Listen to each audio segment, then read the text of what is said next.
Welcome to Real Estate Excellence, making lasting connections to the best of the best in today's industry elite. We'll help you expand your circle of influence by introducing you to the leaders in the real estate industry. Whether it's top agents who execute at a high level every day or the many support services working behind the scenes, we'll share their stories, ideologies, and the inner workings of how they run a truly successful business and show you how to add their tools to your belt. Now please welcome the host with the most, Tracy Hayes. My guest today is the leader of the #1 real estate team in Jacksonville, Florida, according to the Jacksonville Business Journal. She was on episode 2 that we did not video 18 months ago, but we were going to get caught up. She is one of the most respected brokers, team leads in the Keller Williams network and local marketplace.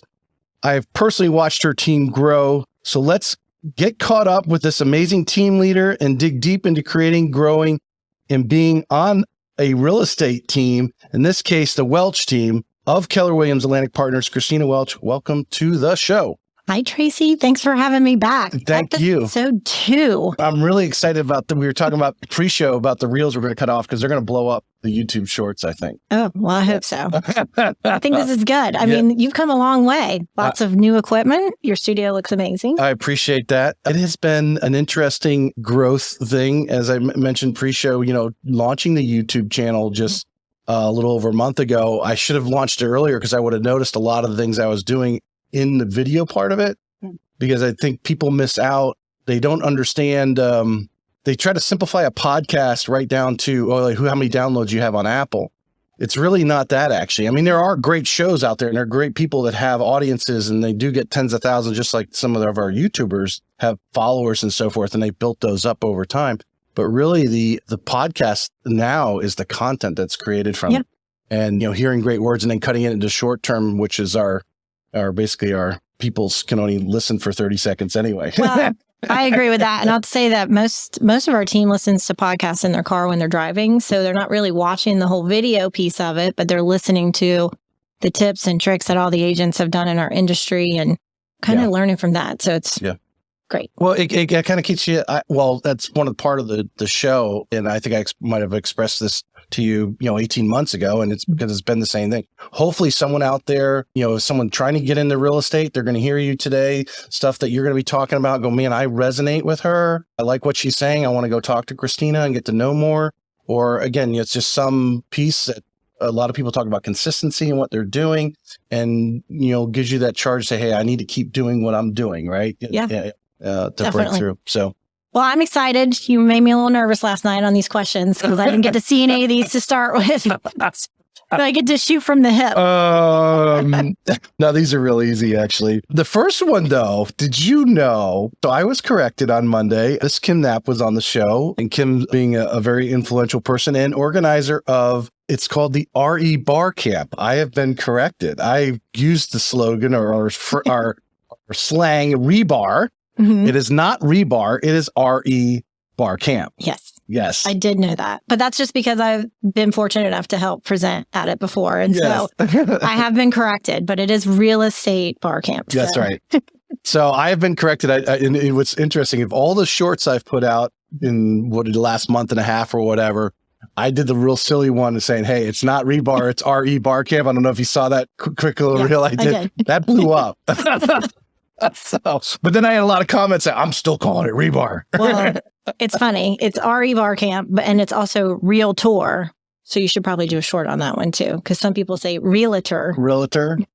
Depends on where you're from. Realtor. Yes, I've been corrected by the Florida realtors. Yes. Realtors. So we're not going to get the first show. Obviously, we dug into you personally and where you from and what grew up. But I really want to kind of jump right in. I think there's a lot of. I would say a lot. I mean, obviously, I think a lot of agents in general, look to what you have now. Mm-hmm. I mean, what's it been about? When was the actual team kicked off? Was it 2010-ish? When did you actually? It's 2011. 2011. Yep. So end of 2011, we transitioned to brokerages and we kind of launched the team from there. And we've had Kelly on the team on this as well. Kelly was our first hire as well as George. Right. And so they've kind of been with us ever since. And right. So I want to really dig in. You have 11 years behind you. Mm-hmm. And if anyone wants or is thinking about starting a team, you should be on their short list to talk to of the moans and groans and the pains of growing that. And then, I didn't think about this, but I did mention it the other day when I had Austin Prick on, the difference between you, Sarah Rocco, and Cece, you all have 3 successful teams, but run differently. We do. Yeah. So we're going to dig in a little bit about that. But let's get caught up personally. You recently, well, it's probably been 6 months. You bought a property, investment property in Georgia. You're doing some Airbnb. Are you guys going up there for Christmas? We are. So it was rented the entire week of Christmas and they canceled and we're like, let's go. Okay. Perfect. So yes, we bought our first VRBO. People are always like, why should I buy real estate? And I can tell you this story because we bought our first house in St. John's Golf. We bought it on Craigslist, which a lot of people don't know. And a market took a crash after that. We're like, oh, we'll never make back our money. And then fortunately, we were able to sell it and make a pretty decent down payment to be able to buy what I call our dream lake house. And cool. Real estate is great. Great investment for anybody. Now, you dabbled a little bit in the Airbnb or VRBO. Is that where you have it listed? On both. So a lot of people, there's been a rush to that. People wanting to buy investment properties thinking, there's all this money to be made, which there can be. But there also is a lot of logistics involved. If you're wanting to rent a place out for the weekend or just a night and that sort of thing, you can get top dollar for that night. But you're also paying top dollar to have the place cleaned if you're not doing it yourself. And then after a while, if you're doing it yourself, that kind of wears it out. Yeah, exactly right. And like for us, we decided to do a 3-night minimum because of that. So we have to pay the cleaners, whether a person stays 1 night or 2 nights. But 3-night, we did a 3-night minimum. And for us, if you were to ask Carter anything about how the logistics work, he would have absolutely no idea. That's my husband. So I kind of handle everything, but it's been a little bit of a learning curve. And if anybody's looking at investing in short-term rentals, I can say that it's been very lucrative for us at this particular point. But I know people who have had a hard time getting their properties rented. And I think it's just location. Yeah. Like if there's 20 other Airbnbs within a specific region of where somebody's looking, even on the same street, it's going to be hard for them to narrow it down. Well, yours is right on the lake. Ours is right on the lake. So, that obviously separates it from someone who's not on the lake. Yeah. That's a first divider right there. Obviously, you're going to charge a little bit more. We have noticed in our short-term rentals that we've been lucky that people are actually renting for months at a time. Oh, that's great. So it's a little easier. But when we thought about doing the very short term, every time you turn over, making sure the cleaning person is, and my wife is very particular about how it's cleaned. A lot of times she goes in after the cleaning people and makes sure it's even better. That's good. Yours is lucky and it's far enough away. You can't drive up there in a few minutes to do that. I just wanted to touch on that and so forth. What does change of pace a little bit? Right now, what are you telling your team, with the market change? Last year, it was multiple offers and get the offer in, right away, and then make sure that offer is strategically placed. So hopefully yours gets to the final 2 or 3 out of the 20 something that we're going out. Yeah. But now the market is settled a little bit. I think there's a lot of uncertainty in a lot of people's minds. So what are you telling your team? There is. And so let's flash back. So summertime, there were multiple offers, lots of buyers looking, you're still competing, and we started to see a shift. And when the shift happened, it happened so quickly. We were already living in it. We just didn't realize it till it fell completely. And all I can say to anybody, including our team, and now we're training on how to have the right conversations with people, because interest rates at 3% is insanity. That is the lowest that it'll ever be. And for it to stay there, it's not economically sound for our communities to continue to have a 3% interest rate. Right. So when I got into real estate, the average interest rate was 8%. So I was selling 8% on condos and single family homes. And, even then people bought and sold property. I think this market's going to start weeding out those people who are motivated, but not extremely motivated. Like they don't need to move, nor do they want to move. And so they're letting an interest rate affect them when essentially they're going to be living in this house for years to come. It's not like you're going to buy a house today and then sell it a month later if the interest rate changes. And so from a homeowner standpoint, you need to look long-term because that's essentially where you're going to be. And think about the equity and the growth that we've had even in the last year or continually since the market's transitioned. It's still going up month over month. So we're still 11% increase month over month, not year over year, with where the pricing has gone in all 6 counties. And so I think we need to start talking real numbers with our customers and stop listening to the media, because the media is national and they're not local to what's happening here. And we still have the lowest house prices than any other place in the entire state of Florida. So I still think it's a great market. I'll always be an optimist. Well, I was just listening to what you were saying there, and something just resonated with me. The rates were so low, and sometimes going from 3.5 to 3 or something like that. It happened several times in the last several years that some of these people, because we had, the high demand, or there was already before COVID, there was already 1,000 people moving into Florida every day as it was. So they were like, oh, well, I can now go buy this house over here in this community where my friend lives, or I can go out to Nocatee where I really wanted to go. And even though I'm paying more, the rate's going down 0.5%. My payment's only going to be a little bit more. And they're bouncing around some communities. Yeah. I think, and what you were saying there, I was reading in, we're not going to see so much of the pleasure movers, if I want to use it, I don't know what a better term for it is. But the moving around locally just from community, because we've seen a lot of that. We have seen a lot of that. Just bouncing from community to community to be next to their friends. So are you seeing, just in really probably maybe the last 90 to 180 days as far as recruiting agents? Are we seeing less agents coming in and some agents falling out? Have you started to see any of that? Yes. I do want to touch base real quick on sellers, because sellers are still a little weary of what's taking place because they're looking at prices dropping in their communities. And this feeds into what you're saying. We still have a lot of new agents in our communities that are out there advising sellers, and nothing against it, but at some point we have to level back off to what pricing needs to be in communities. And so we're looking at it on a 2-year term. What was your property worth 2 years ago before the world had a pandemic? Then the world went crazy because everybody moved to Florida. And then what took place after that? And so if you look at a 2-year scale, you're still seeing a large increase in property values from 2 years.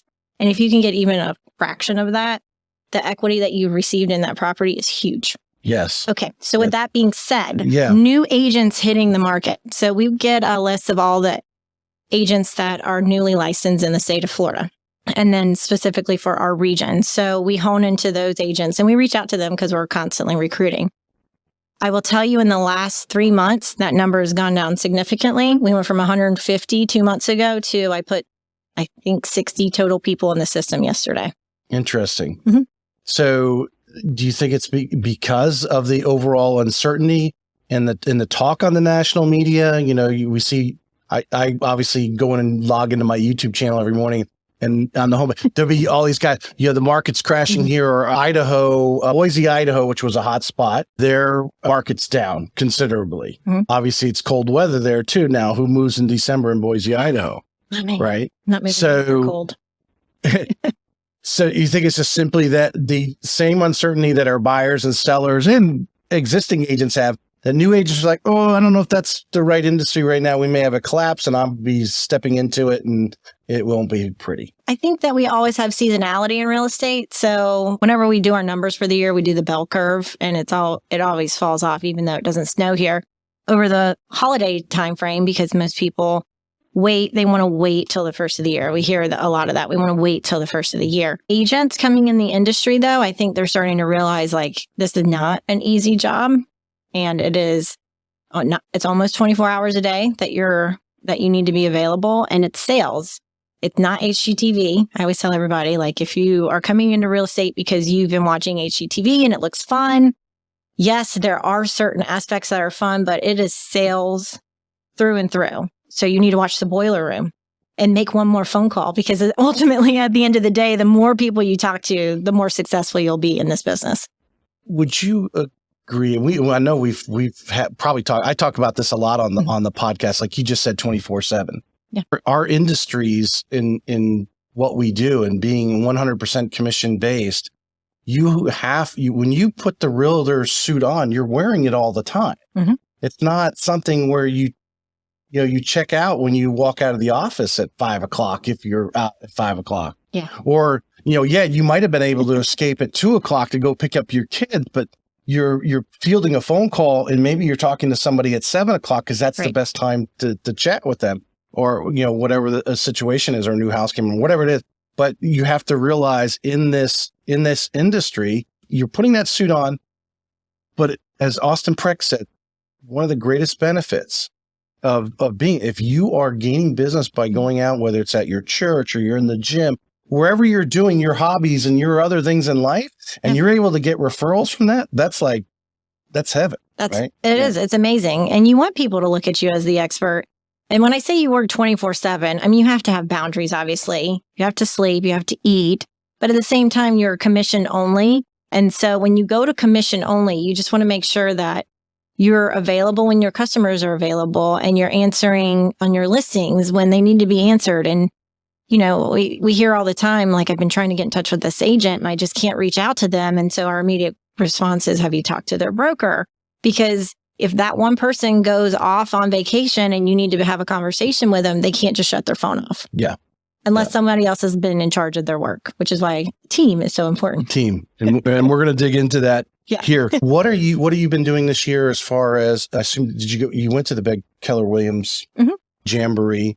What are some other things that you're doing? Because I'm always interested in, what are you reading? What events did you go to this year? For, to you, again, stay sharp and stay in front of your team. Oh gosh. So we took our entire senior team to Austin to the Keller Williams conference. But for us, it is a lot of podcasts. We're constantly listening in to see where the market's going. The Zonda reports, I don't know if you listen to those. I haven't heard that one. So they give quarterly market updates nationally and locally as far as what's taking place in our market, in our region. And then just going to networking events and talking to other agents in our community as far as what they're hearing, what they're seeing, because those factors really push us to our next level and make sure that we're communicating what's taking place in our market. I was down at Dirk Schroeder's office in Century 21 down in St. Augustine a couple weeks ago. They were talking, they had actually, NAR had put out the report. I guess they do a video report as well as, I assume they print it as well, but they're showing this chart, and it was kind of interesting. It's a little change of angle, but still staying on, what are you paying attention to? What reports, right? And they were noticing, how the true price, by the time the house is the original asking price, the actual contracted price, and then actually what it ends up selling for. Mm-hmm. And that report was seen to me so clear on pricing the home correctly. And the people who price it correctly, and I'll brag about my wife, she, in our neighborhood, listed the house, got escalation clauses, ended up selling the house for $20,000 over the asking price. Obviously, she looks good to the sellers. Right. They had 4 offers within, 48 hours, and, literally listed on Friday. By Monday, they were, had who they were going to go with and so forth.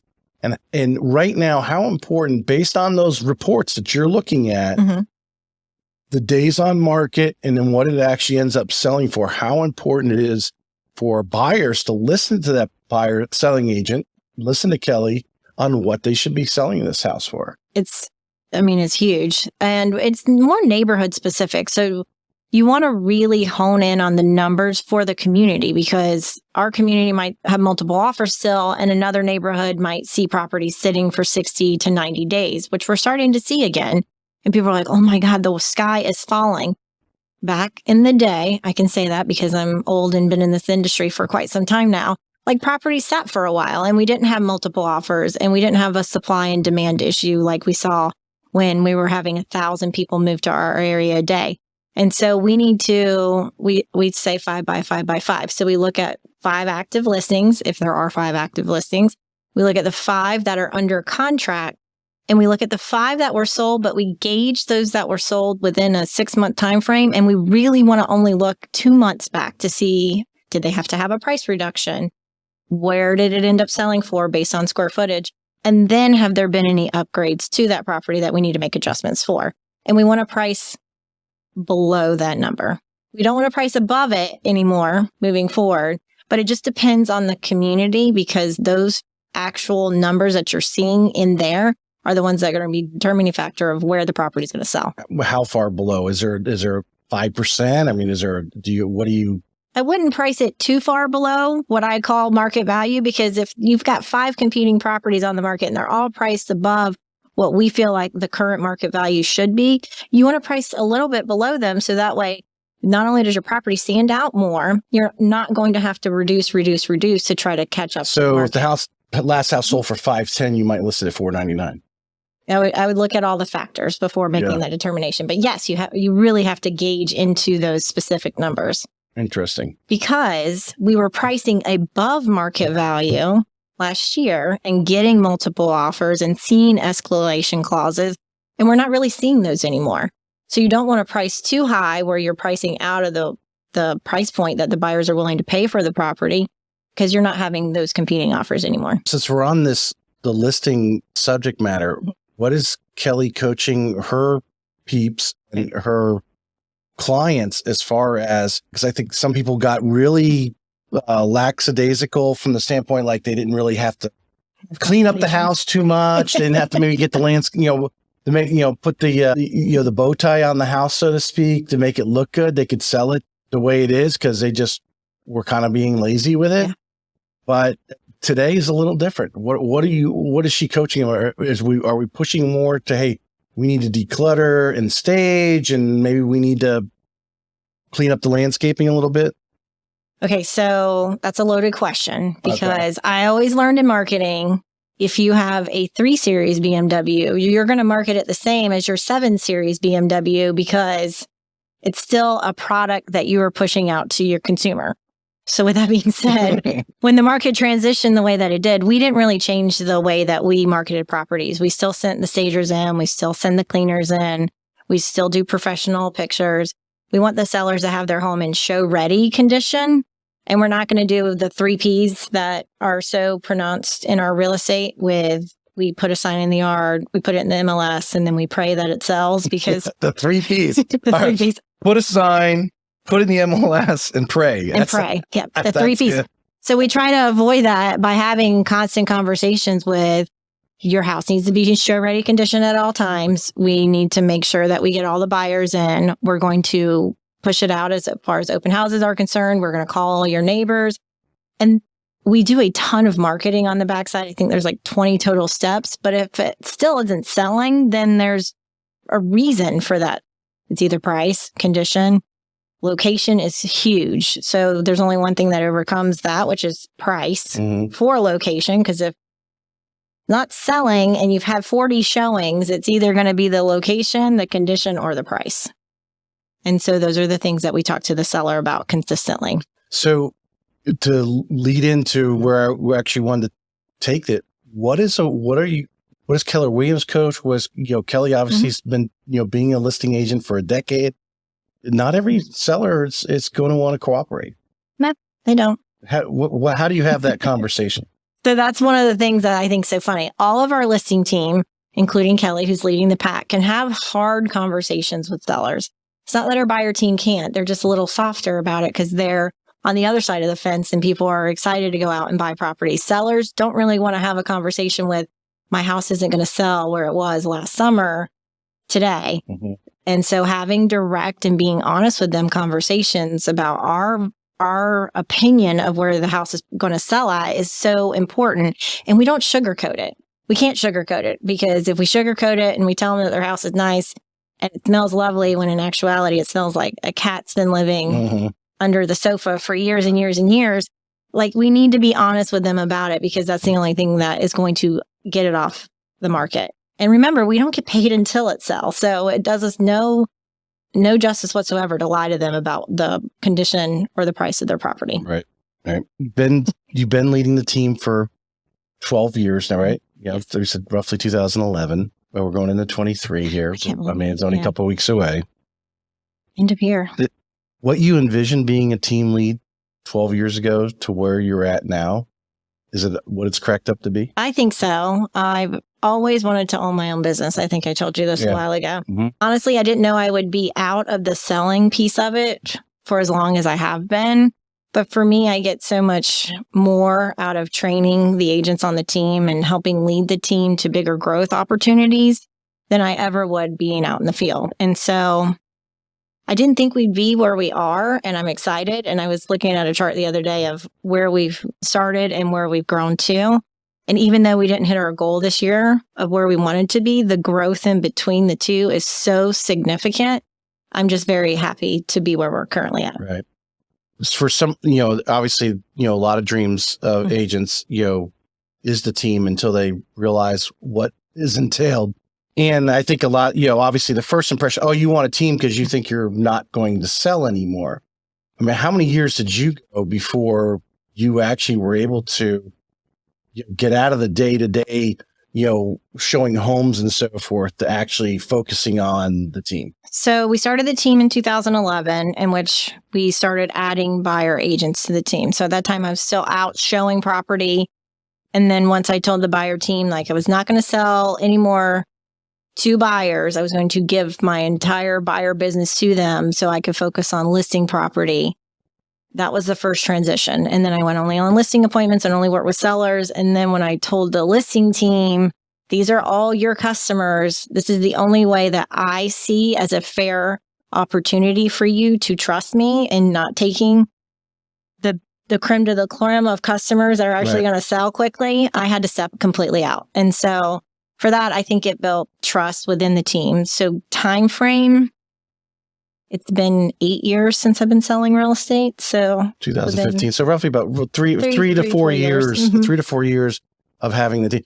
But you were fortunate enough, and I've mentioned this before, and I think even with George and Kelly and Katie were on the show before. You've been fortunate enough to have some, obviously George and Kelly have been with you since the beginning. Yeah, and that is very hard to find. Is those teammates are really they're working under the Welch team, but they're putting in just as much work as you are, and to have, I guess, the loyal people that you have, where not every team is fortunate enough to have that. So you have to be prepared. Now, you get some loyal people, you will grow faster, obviously. Which one of the questions ever, what are you doing, right now as far as, I've known your team since the beginning, and agents have come and gone, and I don't think it's just your team. They're moving around right now from brokerages to brokerages. So, where they see value somewhere else, or the grass is greener on the other side. But what are some of the things as a team leader that you and George and Kelly that you put together for retention? I mean, retention is one of the hardest conversations to have for any team. And I'll say that wholeheartedly, because even though we tell new team members it's hard, this business is hard. So if you're new into the business, or if you're transitioning over, we have set standards and goals for our newer agents on the team. And if you're not hitting those key metrics, then it's unfortunate, but this might not be the right job for you. And so key metrics being prospecting time and actually following up, and offers written and offers accepted. And so there's so many key components that go into that piece of it to be successful. And if you lighten your foot off the gas, or if you're not wanting to come in and make phone calls, or if you're not wanting to go out and meet customers, then probably not the best industry for you. And when we say it's hard, I don't think people understand when we tell you, you're not going to get paid for 4 months and it's going to be thankless, and you really haven't made it in real estate until somebody tells you to really just F off. You haven't made it. And it's going to take some time, but once you get past those 4 to 6 months, you'll start seeing a little bit of income, and then it's like a snowball effect. It'll eventually start to just come because your pipeline is there and you're following up with all these customers, and those B buyers become A buyers, and those C buyers become B buyers. And so there's no other way to tell people except for them to live it. And unfortunately, there can be a revolving door with the newer team members, because it's so hard to transition that. Well, I know I've had a lot of discussions with people as far as recruiting, and some of them will flat out tell you, I'm actually the anti-recruiter. They'll use that because they really, before that person steps on, they really want to test it because of the time and energy that all of you put in when a new person comes on, that when they leave, It's like anything. Just because you're not paying them a salary and so forth, you're still pouring into them every day. And you still have, you're human and you care about them and you want to see them succeed. That's why you brought them on the team.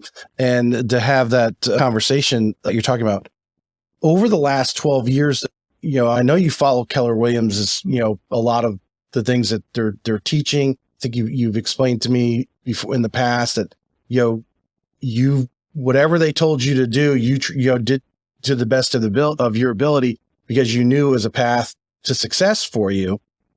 How have they changed over the last 12 years in those conversations that they have as far as the upfront conversation before they even come on the team? Mm-hmm. In other words, setting those expectations to then obviously someone who's been with you for a couple of years and now is like, well, I don't really need the team. I think I can, go out and, do this on my own, or, hey, there's another team over here that, I think I can do better at. Are they coaching differently? They've changed anything in their overall in the greater Keller Williams program? They have a accountability partner. They call it a production person to help with the growth of new agents. We're a little bit different though, because when we interview agents, they're joining Welch team and Keller Williams. So they're getting all the energies and efforts from our team and not the company unless they want to fall back. So we can supplement some training, but for the most part, because we have our own office, we just basically do everything in-house. So what is, obviously George and Kelly are making the most contacts. I mean, not that your office is that big that you don't see everybody walk in the door every day.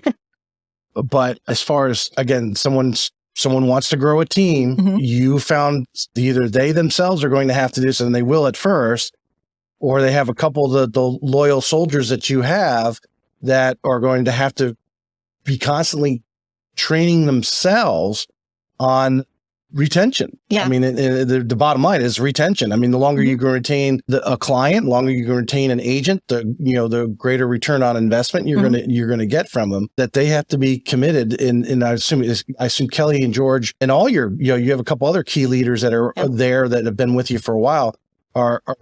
Is there things that they are doing with Keller Williams or who they're listening to or they're reading to constantly be improving what they can do for your culture? So we have coaches that come in and have helped our leadership team. I will tell you, it's not about the commitment. It's more about the value. And so what value are they getting by they're on a team? And if you're new and you're like, oh, I want to start a team or I want to get there someday, what are you providing to your employees basically, or I call them my family because I really love every single human that works on our team.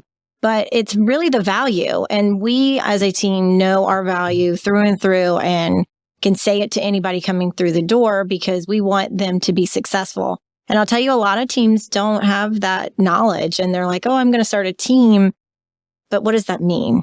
Yes. And how are you going to help that person? And so for us, we know that we have 25 people on the team now. We need them to have a sustainable life where they're actually making money, whether that be a salary that we're paying or commission that they're receiving.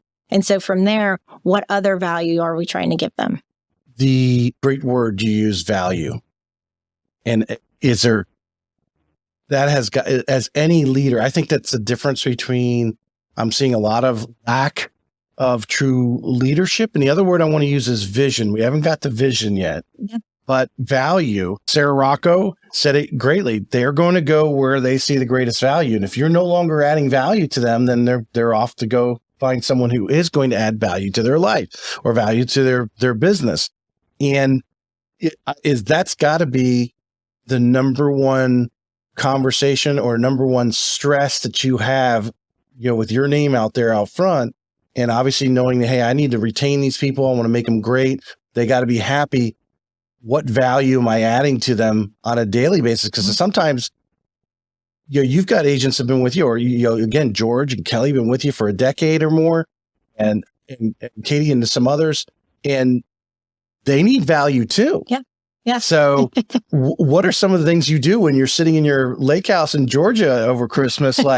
thinking about what am I going to do in 23 to continue to add value, continue to move the needle. So we've already sat down and planned out 2023. And as a team, we've created tiers within our team so that you can grow to a new tier. With that, though, there's metrics that you have to meet and goals that we help you get to.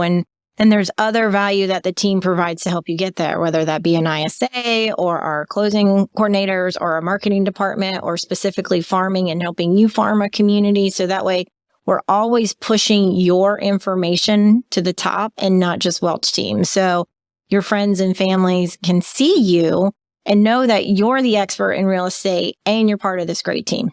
Right. Notice I didn't say you're part of this great team. You're the expert because we want the agents on our team to shine and be known as the expert. Well, I mean, you would agree with it really though Keller Williams is out there, but the actual customers we're dealing with, they're not going, oh, hey, let me find a Keller Williams agent. Right. They're going, who's the agent that is the agent for this community? Mm-hmm. Or who's the agent that I'm seeing regularly on social media, right, or sending me the updates, however you're marketing that. It's not the name anymore that you may have had, 20 years ago. Yeah. I think when I was talking to some of the Century 21 people, we always remember the gold jackets that they wore, right? Yeah. It was either the gold jacket or Remax with their balloon, right? Right. Those were the icons at the time. As far as real estate, mm-hmm, you could pin it. But now today it is actually physical agent themselves has to brand themselves. Now, obviously toting that I work for Keller Williams and I have all the support.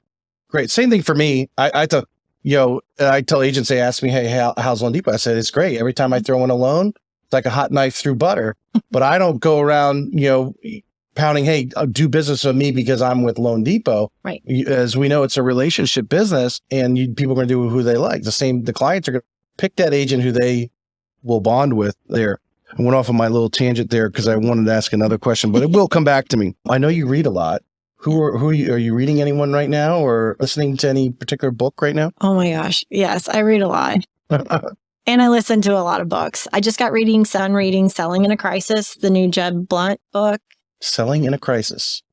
Tell us about, give us some meat of that. So Jeb Blunt has a sales company. It's Sales Gravy. They teach any sales company, doesn't have to necessarily be real estate, how to sell and how to get on the phones and how to prospect. And so he wrote a book called Selling in a Crisis, and it's phenomenal. It basically just tells you to get back to the basics. And one of my favorite comments in the entire book is quoted by Warren Buffett. It says, "You will know who's swimming naked when the tide goes out." Yes. So with that being said, we have a lot of people in our industry that have been trying to keep their head above water, but they've never had to really work in a market where we have to have these tough conversations and make sure we're pricing property right from the beginning. And it's such a good book. I really appreciated reading it. So we listen to different people at different times, but I think the general masses, in our industry, like a book like that, and they're like, oh, Christina, why are you picking up that? You've read Brian Tracy or you read Zig Ziglar before. Yeah. They're all saying the same thing.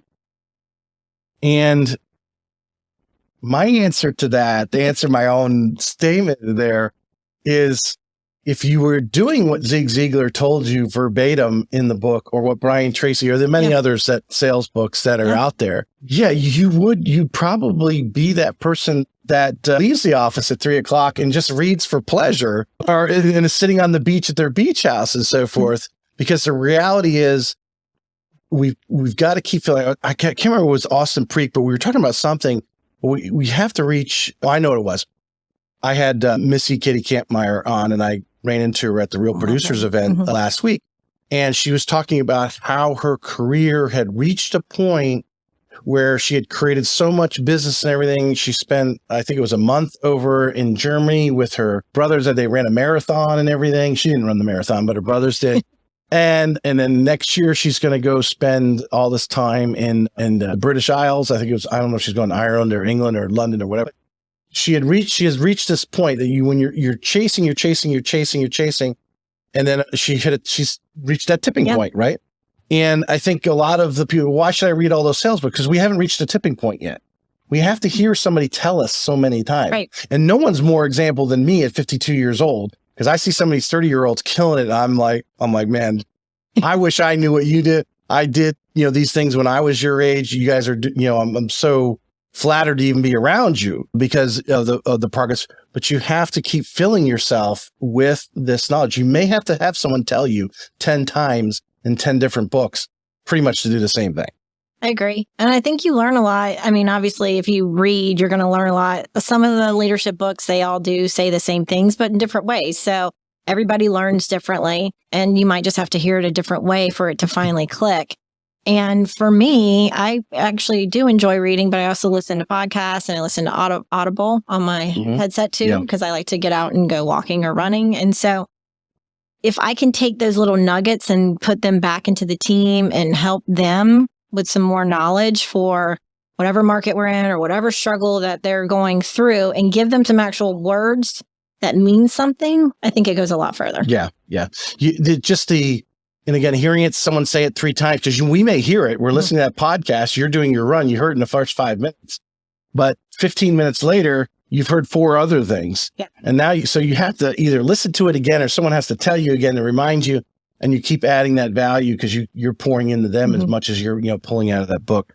Hey folks, this episode was produced by Streamline Media, the #1 media company for helping brands generate content that converts. I knew I wanted to start a podcast to reach more people and bring value to the world, but I did not have the time or the knowledge. Streamline Media became my secret weapon to building my show. They handle all my back-end work, production, and strategies to keep my show going strong. If you're in the real estate business and looking to make content that generates more leads and brings in more revenue, check out the Streamline Media link in the show notes and discover how partnering up can supercharge your path to real estate excellence. Transitioning here a little bit, and we talked about it a little bit. You got out of production roughly 3 to 4 years. Around 2015, you got out of production and truly started to lead the team. So again, talking about being a team leader and what's it take to have your own team. What's the day in the life of Christina, and what are the obviously we know the stresses. Am I adding value? I imagine that's a question you're constantly asking yourself. Yes. But what are some things that you are doing consistently as a team leader to obviously, I think everyone wants some sort of consistency or foundation in their life, that people are coming in and they know, hey, Monday, Christina's doing this, Tuesday, she's doing that. What are the things that in the day of the life of Christina as a team leader that you are doing? So right now we're super hyper focused on making sure that we don't have any cracks. Any cracks in our system, any leads that have come in that have fallen through or like have been lost, or is our customer service there? So right now we're developing new systems to make sure that nobody falls through the cracks, and that we have not only great customer service, but we're actually reaching out to the customers throughout the process to ensure that they have a good experience, and or if they're not, how do we fix that piece of it? And so if you see me in my office, and I sometimes put my blue light glasses on because I'm trying to figure out some tech stuff. I'm not a techie person whatsoever. But that's what we're doing now. So we're trying to show value and add more value to our agents by putting in a plan that they're going to have the best customer service. So their customers are going to refer us. So that's really like ongoing though, isn't it? I mean, it sounds like you're 12 years in and you're still trying to get even better. Yes. Yeah. Yes. And so every year you have to look at your business as an overall whole, and where is your crack this year? What fell through that you need to fix? And it could be an array of things. And for us, it was solely customers that didn't get put in the system, and that's it. And so how do we fix that process? And so we're working on that piece of it now. Are you leveraging technology for that? Amanda, because I imagine you guys you're constantly being called, not only by loan officers, but you're constantly being called by tech companies wanting to sell you another widget. Yes. So I try to avoid the bright and shiny because that kind of change terrifies me. But we work with Salesforce right now, which is the #1 CRM system in the nation. And so for us, we wanted to be able to leverage that in our business. And it has so much backing behind it. And this isn't a commercial for it. We just haven't even touched base on the beginning pieces of it yet. So let's break that down a little bit, because you have leads coming in from different things, whether you're buying leads, or assume you're still buying leads. The Zillows, no. So, all right. So explain to us what are the different funnels of where leads are coming in, and then what is a process that a team leader needs to have in place to make sure that person who calls in is put in the system by somebody who's answering the phone, because sometimes it might not be an actual agent who answers the phone, and make sure that's in, and then to make sure an agent is actually assigned to it. So technology has grown so much that there's this thing called AI, and I'm sure my phone is currently listening to me and will send me something later on. But we'll say Amazon, and then and so if all of the systems can talk, which is what they can do, we're just trying to work out the kinks so that they will be speaking. So if somebody calls in, it auto gets fed in. If we have a lead that comes in, most of them get fed in. There's just a few that don't. So those are the ones that have fallen through. So someone just calls in. Let's say the agents there's no agents in the office at the time. One of the transaction coordinators obviously picks up the main line and says, "Hey, I'm John Smith. I need someone to come talk. I want to list my house." What's the steps they're going to take from there? So they would refer them to an agent, and they would automatically put them in our database. Unless there was an email that came in, then that would auto feed. So if it's a phone call, that's where we're working on. Right. And we just moved all of our phone systems to voice over IP. Right. And so that voice over IP system actually connects to our CRM. So we're trying to figure out how to get the two to actually communicate. So the phone call comes in, the CRM's picking up, we got a phone call from this phone number. Yep. And then it's putting it on the screen for whoever answered it? Well, it'll put a new lead in the system. Or if it's a duplicate, it'll say duplicate lead. Uh-oh.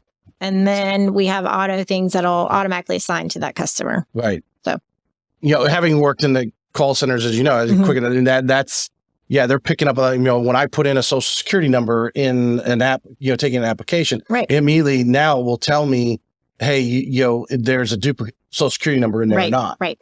So your phone number's picking up, and then it's alerting someone, hey, I need some information, and they need to start taking that basic stuff down. But that's one of the key things. Like even 16 years into the business now, it's like, did I put in every single person I ever spoke to into our database? And I can honestly say no. So that's what we're trying to fix. Right. Well, I think, would you recommend, obviously, again, same thing, 17 years in the business. I wish I kept the name in front of everyone that I ever wrote loans for. Right. But, you kind of start working somewhere and you're like, oh yeah, but you may not be there forever, or they change the system or whatever it is. And it goes back to our, every one of those people, if you were sending them birthday cards or whatever, how many leads would you have gotten from those people over time? All right. Recruiting wise, go step back to that, because I'm digging into your daily business. Are you in charge of recruiting, or do you have someone else who kind of takes that? So for the agent recruiting piece of it, we have several steps to our hiring process. Somebody applies. If they apply and we like what their resume has to say, then we'll do a 30-minute discovery interview with them. So I'm doing all of that. Depending on their role, then if they clear the first interview and we bring them into the office. You just phone calling that? Zoom. Okay. And that's why it's so important on a Zoom call, because we're looking at key things. Can you make eye contact? Can you carry on a conversation? What is happening in the background? Because that's how you're going to present yourself in the world. And so the Zoom call actually can eliminate a lot of people from the very beginning. And even just asking. Interesting.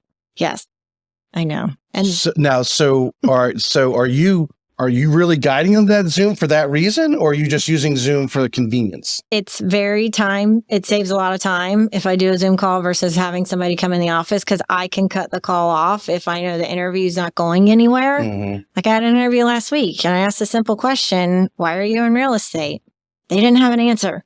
And I'm like, you have to at least give me something. Right. And so they were not very good on the phone. They had no good answers to any of the questions I asked. So I was like, okay, this isn't going very well. Right. So we can cut this short. But once they pass that, then we bring them in the office and we do, our leadership team actually will interview them. And then we do a couple of personality testing from there, and we do a reference checking. And then if they pass all of that, then we bring them in. I imagine you're using DISC. We do the DISC, and we do a KPA, which is a Keller Williams testing, and it sends it out to the customer based off of, or not the customer, the recruit based off of the job position, and we'll plot them on a map Doesn't necessarily mean that that's the know all be all, but it gives us some indicators into them a little bit more. What they like to do. Is it one of those? How assertive they are, how organized they are. If they answered a certain way, a little more in we can depth dive than the disc. in. It digs a little deeper than the disc. And it's good because if you've never even interviewed anybody in your whole life, you can read questions and be like, does this sound like you? And you'll read out what it tells you. And they can say no. And again, it's not the know all be all, but it gives us some more insight into them. Mm-hmm. Now, when you first started the team, how was that process? Oh, I like you. Come join us. Fail. That was a fail. Don't ever hire people just because you like them. Don't do that. Well, I really, John Brooks, there's some others that are doing it, that are using these assessments because they have gotten better. 12 years ago, 15 years ago, some of these personality type tests type things, they really weren't a true call on what but they've gotten better. Well, and even for me, it's not so much of, am I not going to hire you because you're not an SC or an IS or any of the DISC letters. It doesn't really matter. It just gives me insight as to how I need to speak to you or how I need to listen to you. Like George, very reserved. I probably shouldn't show my entire aggressive personality to him because he might get upset. And then Kelly, she's a very high I. She likes to talk. So sometimes I have to just listen because I wanted to get to the point and I'd have to listen. Well, hopefully they're listening to you. I'm sure I'm going to cut that as a reel. That's a family reel right there. They're going to laugh because we talk about it a lot. Oh, we talked about retention, but again, so in your daily, so that's hours a week that you're putting away just to have conversations with these people. You're preparing for a proper interview. You are reviewing their resume, so you know what questions you want to ask, and then you're focused on listening to that person and what they're saying. That takes a lot of energy to do that. So again, you want to be a team leader, and are you going to sit here and have? I mean, on average, well, right now you said it's slowed down. Well, I imagine a year ago, the amount of interviews. I mean, how many are you doing? Several a week? So what I make right now, it's on hold for agent position because we're doing content creator role. Our current person is graduating college. So congratulations. We're hiring for that seat. And so we're interviewing that piece of it. But when the agent role hits, we're probably interviewing 2 to 3 people a week. Yeah. And so we actually just brought on a new agent. She just started 2 weeks ago. Right. So, there's at minimum 3 hours right there, if not more, just in bringing new people on. And then how important have you found it out? I mean, I kind of probably know the answer, but I'm going to ask the question for the audience. How important has you found out to be really meticulous in this recruiting process?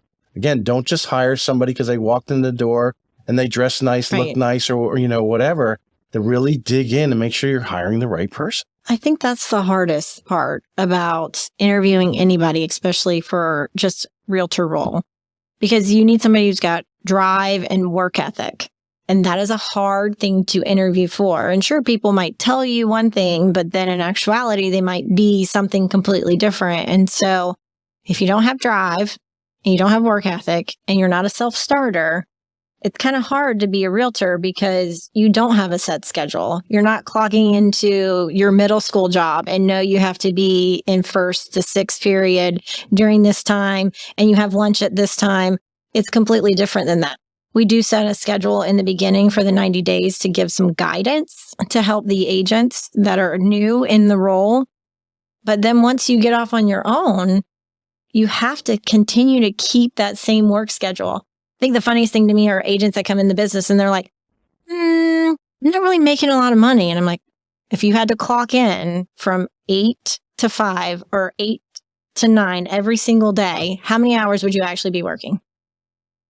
And nobody can really answer that question. Right. So the people that are not making it, are you really working 40, 50 hours a week? Or if you want to have a 6-figure income, think about the hours that people have to put in to make 6 figures. It takes a lot of effort, and what you put in is what you're going to get out. So a lot of these people, from what which is obvious. I mean, I think I see it in the loan officer world. I'm seeing it a lot of these young guys that have started in the last, and girls have started in the last couple of years. And they have no conception. I unfortunately, I started working in the call center and ramped up to huge volume. Yeah. That's and great. then, obviously spending the last 3 years with a builder and doing huge volume. And these guys are, they're satisfied with, hey, I got a deal, or I got 2 deals and, a month. Yeah. Okay. I mean, you can live okay with that's like, to me, that's like minimum wage. Yeah. I'm wanting 10 and 20, right? Well, I think they, as a lot of people have, and that's why only 1 or 2% make all the money, right? For the most part, it's because they stuck with it long enough, or maybe they had an in. We know agents that have grown up in areas. Hey, they knew a lot of people right away. A lot of people liked them, and but they went out and they told everybody that they're a real estate agent, though. Right? And they stuck with it, and they were in front of everybody all the time, which is a big part of our business. It's huge. And you really have to have that drive, because if you can't get upset if your friend buys a house with somebody else and they don't even know you're in real estate because you haven't had the call with them. You just put them in the database and hope that they'll call you if they ever have a real estate need because they saw it on Facebook or TikTok or whatever social media platform they're using. You've got to be reaching out and touching them different ways, which is a whole nother show. That's a big show. Here's this. We're going deep with this one. Oh God. You're around 2011 is when you started the team. Mm-hmm. You obviously had visions of whatever year or two before. I mean, maybe when you first started I think it was 06, right? Yeah. A visions of a team. Your mindset when you approached George and Kelly came, Kelly, you guys got it going. Your mindset then versus your mindset today. We talk a lot about mindset in the personal development books. You got to change your mindset. What is your mindset difference from 12 years ago versus where it's at today? That's a great question. I think I've matured a lot in my role. I will say that just because I've done a lot of self-guided training. The team has fallen and we've learned from our mistakes. And from that, we've created systems that actually work. And so I know in whatever market, because we are training the basics, that will be successful. But I think for me, it's always keeping that positive attitude. And even if things aren't 100% you feel like they should be, we're still so far ahead of where we've come. I have to keep that in my mind because we've grown so much in the last 11, 12 years. Right. 13 years. Well, in that, again, going back in a lot of our personal development books and the different things that we read, right? Sometimes and people put some motivational stuff on social media. Yeah, hey, remember where you're at today. Right. Step back for a moment. Just because that deal went sideways, you've done hundreds of deals, thousands of deals, right? Mm-hmm. We know deals go sideways. Our job, obviously, as a loan officer and as a real estate agent, is to solve those problems and get the closing, because very few ever go through with no issues. They always whether how big that bump is based on the deal. You've got to take a step back and realize where that other person is you're dealing, because generally it's, in my opinion, a lot of our issues are obviously people. I mean, so we deal with. Or somebody who did something on the title 10 years ago, they don't exist anymore, but we got to fix it. And you can get angry all you want. I mean, so go release that and get right back in the game. Don't let it take you down. Don't let it, for any real meaningful period of time. Yeah. It's so funny. One of our transaction agents, he just said it to me the other day. He's like, you can have a conversation and they're so mean to you and you don't even let it affect your temperament. And I'm like, why would I? Because how they feel is how they feel. I don't want them to upset me, and I don't want them to emotionally control who I am and how the rest of my day is going to go. So I can't let it get under my skin. There's only so much that we can control on our side in our business, and we can't control the lender. We don't own the money. We can't control the title. The only thing that we can control is the conversations that are had between the buyer and the seller, because we're the person in the middle and they're not talking directly with each other. And if we're conveying emotion between those two parties, the conversation is going to go downhill quick. So that's why we need to just eliminate it all and have a very level head. And the more people you deal with, the more problems you'll have. But as long as you can keep a level head, keep the emotion out of it, leave the eyes out of it, or he or she or they feel like nobody cares. This is real estate. Real estate doesn't have a feeling. It shows no emotion. Last time I checked, houses don't cry. So we need to make sure that we keep it as level-headed as we possibly can. That right there, that was brilliant. I'm going to definitely have to clip that whole part out right there, because it really defines, and some of the agents kind of talk some trash about other agents because they've had, a bad interaction.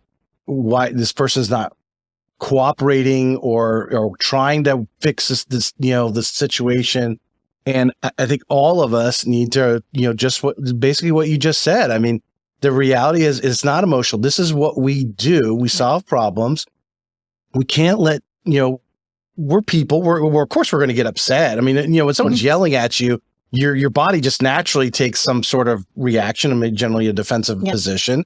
But you have to control that and not lash back out, because that really probably isn't going to help. That person maybe just venting on you, and homeowners are going through a stressful time, but we're like the psychologist, right? The person comes in with their problem, which is our buyer or seller, and we need to help them solve it, not, get emotionally involved, because it's just going to take us down and take us away probably from the next deal. Yeah. I mean, it really is. I mean, and we, at the end of the day, are their therapist, their ex-boyfriend, their family member, their best friend. Like, we go through a roller coaster of emotions, not only with our customers, but with the agents on the other side sometimes too. And it can really make our job trying. Yeah. So do you guys have like a punching bag in the back of the office? We have a rule that if you feel like you're getting heated, you need to pretend like you have another phone call coming in. Take a break, because we don't want you to be emotional. And sometimes if you get emotional, then the transaction can really go downhill quick. Yeah. And so we take a breather. Yeah. And the great thing, and again, over time, you learn this in real estate, nothing really happens instantaneously anyway, because there's so many people involved, and you can't just call the title company, expect them to drop everything they're doing to pick up your file. It might take a little time for them to get to it, depending on the sense of the urgency of the issue. And, the realization is there is a moment that, you got the issue. You got to take a moment, walk around the building, and think about it for a minute, because truly nothing is going to happen that quickly. I mean, it's just not. No, it's not. And having dealt with a builder for the last 3 years and have people at the closing table, and the house, we're waiting for a certificate of occupancy. So they can actually close, or the final inspection, the appraisers, had to go out and check something, and waiting for them to at least email us and say, I'm filling that out now. Go ahead and close. At least something. You got people, and you're juggling them, especially the last day of the month. We brought in ice cream trucks at times. Because it'd be lined up at the end of the month to close on the last day of the month, because the builder wanted to close all the, and literally just to appease people, because they were sitting around the lobby and all this other. Imagine that. That's the stress of a title company. Well, yes. You got some heated people in there ready to blow up. Well, that ice cream is a great idea, because you can't be upset if you have ice cream. That's right. And I know there's a lot of people at Keller Williams. I think there's some people who have gone to Keller Williams at Atlantic Partners recently, who I would imagine, I haven't talked to them specifically because I haven't had on the show yet, that kind of, I think, have intentions. They want to start a Welch team. They want to start a Rocco team. They want to start a CC team. They see what you ladies are doing. And then there's other teams too that are great as well. But what are some just 2 or 3 things that person said, hey, let's have coffee, that you would, kind of, I don't want to say lead the conversation with, okay, do you realize how much it costs to be in business? Because there was a point where, if you're closing a bunch of houses, the commission checks are lucrative, but then you start a bigger purpose. And so are you ready to take that by the bullhorns and really ride it out? Because it's going to be a very big store.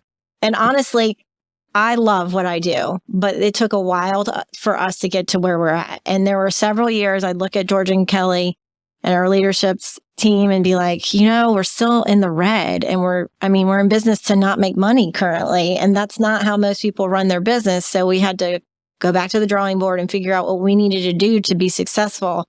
And it's not all about the houses that you're selling. It's about the people that you're influencing. And I get on a high horse a lot with this, because a lot of people are like, oh, I want to start a team, but why? Are you so busy that you need the help of another person, or do you just not want to be out selling? And can you afford that person and their lifestyle? Because if you're only closing 24 units a year, you might need administrative help on a different level, but not foster somebody under the wings of what you want your business to look like. So until you have projections of where you're actually going to be, I wouldn't suggest hiring anybody until you can afford their income, because that. What do you find is the answer to that question when you ask a lot of them? Is it because you want to get out of selling and run a business, or you are that busy? What are the lot of them? I think because my imagination is that same guy on the Zoom call that couldn't answer why he was in real estate. Right. You probably get a lot of blank faces. Well, I will tell you the number one, even though they don't know how to verbalize it, is time management. They're so busy that they don't have time for this, and they don't have time for this, and they don't have time for this, but they're only doing a small amount of business. So time management's so hard, especially because the natural born agent is not an organized person. They don't like to cross their T's and dot their I's. So sometimes you need leverage for that piece of it, but not always. And so if you were working an 8-hour day, like we talked about earlier, would you be able to accomplish everything that you need somebody else to do in that 8-hour time frame, or would you be working till 10 o'clock at night? Truly working. So just interpreting what you're saying, would you say a lot of these people really just haven't made that leap to hiring the transaction coordinator or that assistant to handle some of the stuff because they are really good at selling and they've maxed their day out because they're also having to do that hourly work on the backside that really it's not a team that they need. They need a team, but not a team like your team. They need a team first. Really probably the first step is to run a transaction coordinator or two. And when you're running that volume and then you'll graduate up the ladder, not dive in and say, hey, I want to run a team and start paying salaries. That's exactly right. Yeah. Is this where I can plug our transaction coordination team? You can do it. Go for it. So we launched a coaching to close company. We do coaching and in-house transactions, but we also do transactions for other teams on our. Oh, good. And it's called Coaching to Close, so it's not affiliated with Welch team whatsoever. So yes, but I would highly recommend that somebody leverage that piece of it, because if you have 20 closings, those 20 closings at some point will have a fire, because not every closing is black and white. There's some gray in almost every single closing, and every single closing is going to have something that comes up, and you have to be prepared to not only have the knowledge base to oversee that piece of it and get it to closing versus just letting it fall through, but have the time to work it out. And that's the hardest part. So to go back to your coaching to close. So you're building this team of transaction. Are they you're basically being paid by transaction, or how just by or transaction. is it just Keller Williams, or anyone can use them? Anyone can use them. Okay. Yep. So, I mean, that, to pay by transaction, that's like a no-brainer. Yeah. To me, I mean, because I trust me, I live with an agent, and she likes to make sure everything's perfect, and I love her, and that's one of her strengths. But also the downside is, she's on that computer, doing some of these things, and says she can't go get the massage that she constantly wants me to give her. I'm like, you're already a member. Go down to set up every Monday morning. That's your schedule. You tell everyone you have an appointment at 9:00 every Monday morning. Go get that. But because you get caught up in that. Yeah, and if you want the time, or hey, I gotta leave at 3 because I want to pick up my kids, or I gotta go pick up my kids, or I want to go to my kids' ball game.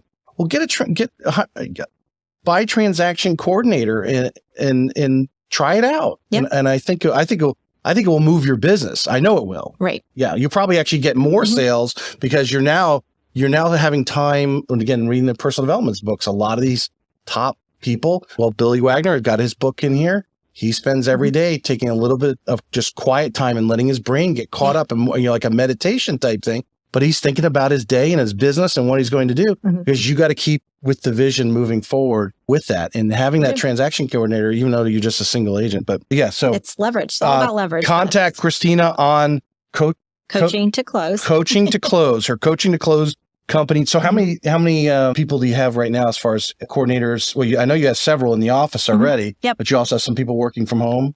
So we have 4 licensed transaction agents, which also is what separates our team from a lot of the other ones, because they negotiate the repairs. They can negotiate the appraisals. And so you have to be a licensed agent to do that in the state of Florida, and they're all licensed. Cool. So, yeah. Yeah. So we have 4. So they can solve a lot of just little bit of problems. I'd kidnapped on Monday on the show. And one thing she evaluated, of course, she was not that she was promoting pre-listing inspections, but really that was the whole point, was she realized how much time she was spending on those little negotiations over several $100s. I think because we were talking about a difference of, people negotiating over $1,000 and the price over some little repair. And they're like, okay, so you're willing to walk away from this house for $1,000?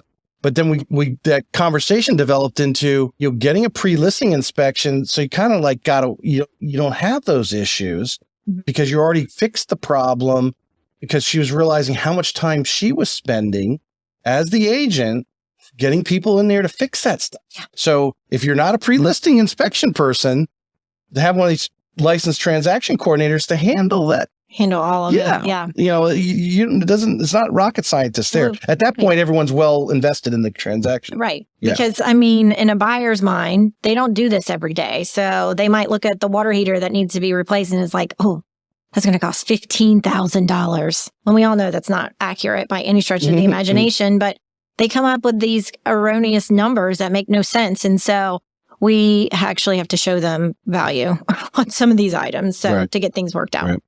All right. This is the last formal question. Okay. Because we're good hour and 15 minutes, but we've got a lot of good stuff in here.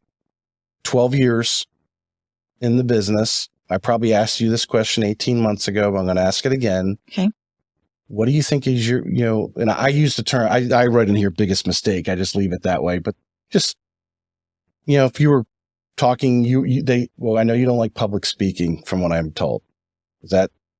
I'm fine now. You're fine now? In the beginning, I would get high. It would be very uncomfortable, but actually I enjoy it. Okay. Keller Williams invites you in and wants you to do a breakout session on, being a team lead and what's it take and so forth. What would you express to that group of wannabe leaders, team leaders of, your biggest mistake, something that you did, and because you mentioned some failures earlier. Yeah.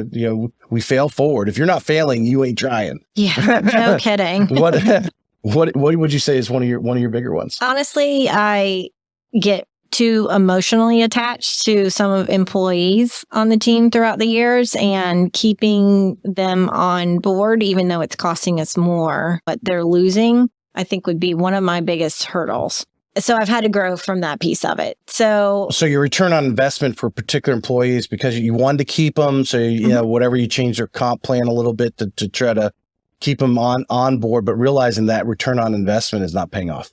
Yeah. Which, it's taken me a while to get there, because everybody that we bring on board, they go obviously through a very strict interview process. And so we really find that they're going to be a good fit for our team. So when they're not, we try to make it still work.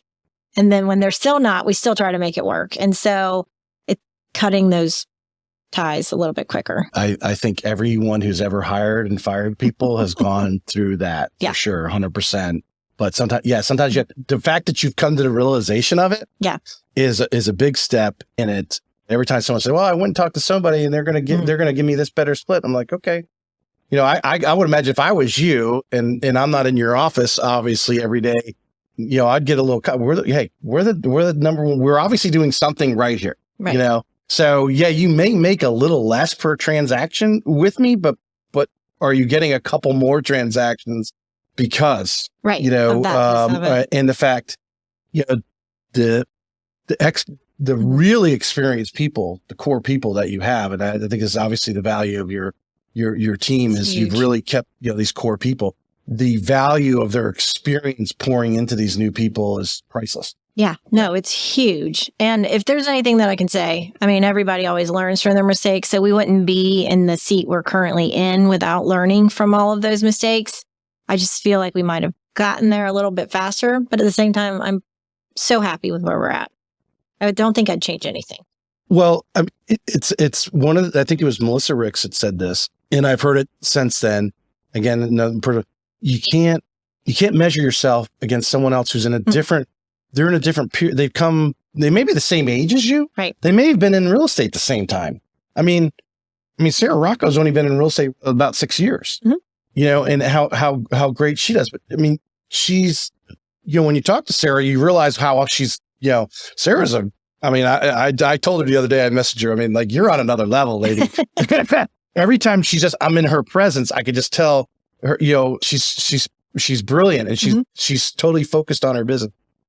People are at different stages of their lives. Yeah. You may be, 6 years in the business, but you're 10 years younger, and you're still trying to raise your kids, where her kids are teenagers, for example, and then moving off you're at different levels, and your mind's going, and your experience is where you're from. You can't measure yourself. And, in the long run, just like Kim Knapp, 23 years in the business. I mean, imagine you're at 16, we said 16 now. I mean, in another 7 years, where you, yeah. I don't ever compare our team to any other team out there, just because I truly like and love. Oh, you're competitive. I'm very competitive, but I mean that. Like, when I say I respect every other team in our industry, I do, because even the most hated teams in our industry, you can still learn a little bit of information from, and you can grow from them. And I'm not just like blowing smoke. Like, you can learn a lot from everybody in our industry, whether they're local, not local. And honestly, there's not a lot of people that I just don't like. Yeah.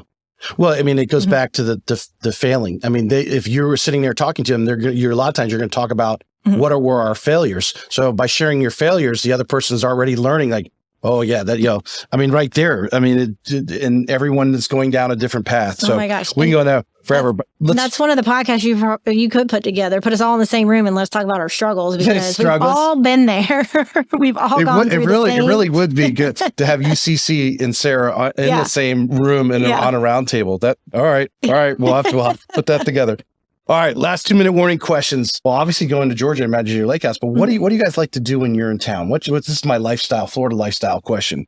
What do the Welches like to do besides going to flag football games? Oh my gosh, we are always outside. We got some new neighbors. I was like, you'll always see us. So we just appreciate being outdoors. I mean, so we go to flag football games. We like to watch every single sport event that's on TV, because we have 2 boys. We like to gather with our neighborhood friends, go to nice dinners.